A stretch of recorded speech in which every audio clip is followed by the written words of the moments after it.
আসসালামু আলাইকুম, সবাই কেমন আছেন? শুভ সকাল। তো আজকে সকালে আমি পটল ভাজি করলাম, সঙ্গে মাছ ভাজলাম।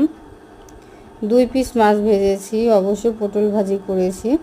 তো আরেকটা মাছ ভাজা আলাদাভাবে রেখে দিয়েছি, ওটা কম ভাজা তাই। তো বন্ধুরা সবাই কেমন আছেন? দেখেন করলা ভাজি করেছি। এই মাছটা একটু কম ভেজেছি, কারণ আমার বাচ্চা বেশি মাছ ভাজলে খায় না। আর এখানে আমি বড় বড় রুই মাছের মাথাগুলো ভালোভাবে ভেজে নিয়েছি। যাই হোক, বেশি বড় না, মধ্যম সাইজের মাথা ভেজে নিয়েছি। এগুলা আমার ননদের বাড়ি থেকে আমাদেরকে দিয়েছে। আর কাঁচা মরিচ কেটেছি, পেঁয়াজ রসুন, এখানে হালকা আদা বাটা, এখানে জিরা বাটা, রসুন বাটা দিয়েছি।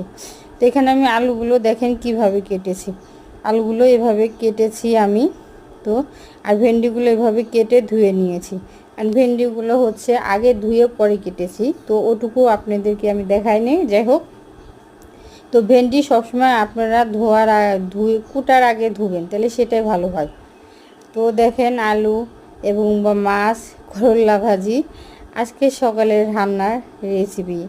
আর পটলগুলো মাছ ভেজেছি। এটা আমার শ্বশুর খেতে খুবই ভালোবাসে। আমি এর আগে একটা ভিডিওতে আপনাদেরকে বলেছিলাম, ওনারা আমাকে না ভালোবাসলে তাতে কিছু না, এরকম দিন একদিন আমার জীবনও আসবে। কারণ বৃদ্ধ শ্বশুর শাশুড়িকে সবাইকে ভালোবাসতে হবে।